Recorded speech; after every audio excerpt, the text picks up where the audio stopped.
विवाह कब करना चाहिए। देखिए, बेटी का अगर आप एक बेटी के पिता है तो सोच समझ करके विवाह करेंगे। विवाह करने से पहले हर एक पिता सोचता है कि बेटी का जब शादी हो जाए, घर परिवार बढ़िया मिल जाए, उसके पति अच्छा मिल जाए, तो विवाह करने से पहले हर एक माता पिता इस बात को जरूर ध्यान से सुनिएगा। और केवल सुनना ही नहीं, इसको आप अपना करके भी देख लीजिएगा, रिजल्ट बड़ा अच्छा मिलेगा। कौन सी चीजों का ध्यान रखना चाहिए। कहते हैं बेटी का विवाह कौन से महीने में करना चाहिए, कौन से महीने में करने से क्या फल मिलता है। तो यहाँ पर कहते हैं कि बेटी का विवाह अगर माघ के महीना में करते हैं, माघे धनवती कन्या, बड़ा सुंदर वर्णन है महाराज। अगर माघ के महीना में बेटी का विवाह करते हैं तो जिस घर में भी बेटी जाएगी वो घर धन धान्य से भरिपूर्ण हो जाता है।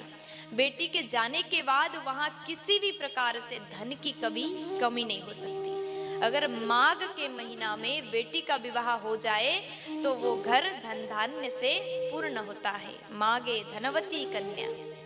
और दूसरी बात ध्यान से सुन लेगा, फाल्गुन महीना। अगर फाल्गुन के महीना में बेटी का विवाह होता है, बेटी का विवाह संस्कार फागुन के महीना में होता है, तो उस बेटी के पति का उम्र बड़ा लंबा हो जाएगा। हर पत्नी चाहती है कि हमारे पति का उम्र बढ़ जाए, लंबा उम्र हो जाए। फाल्गुने सुभगा भवेत, वो स्त्री, वो बेटी हमेशा सौभाग्यशाली रहेगी। इसलिए फाल्गुन में विवाह करने से पति का लंबा उम्र हो जाता है।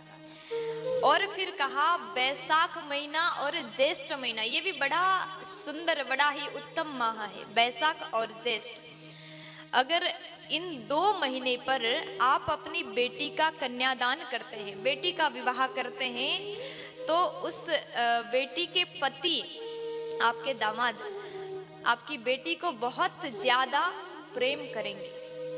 पति का प्रेम पत्नी को बहुत ज्यादा मिलता है। जैसे कि भोले बाबा को माता पार्वती प्राणों से भी प्यारी है, उसी प्रकार प्राणों से भी प्रिय दामाद बेटी को मानता है। इसलिए बैसाख और ज्येष्ठ महीना में शादी करते हैं तो ऐसा होता है। बैसाखे तथा ज्येष्ठे पति अत्यंत वल्लभा। बैसाख और ज्येष्ठ महीना में विवाह होता है तो पति पत्नी में बहुत ज्यादा प्रेम बढ़ जाता है।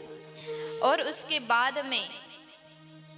बाद में वर्णन आता है, आषाढ़ में विवाह हो गया तो कुल वृद्धि होती है। अगन महीने में विवाह होता है, ये भी शुभ है, ठीक है, शुभ है अगन का महीना भी। और सावन में विवाह अगर होता है तो इस समय विवाह नहीं करना चाहिए, क्योंकि इस समय देवता सोए हुए होते हैं। देखिए, विवाह संस्कार में मंत्रों का उच्चारण होता है।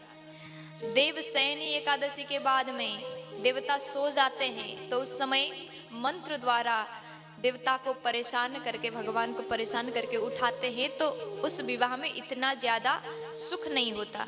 इसलिए आपको चाहिए कि वैशाख, जेठ और माघ, इन महीना पर बेटी का विवाह करें। आषाढ़ में भी कुल वृद्धि है, इसलिए जब भी बेटी का विवाह आप कर रहे हैं तो इस बात को जरूर सुनेगा। अत्यंत लाभकारी बात, लाभदायक बात हमने आपको बताया, इस बात को आप सुन लीजिए और बेटी के विवाह से पूर्व जरूर ध्यान दीजिएगा, जरूर चिंतन करिएगा।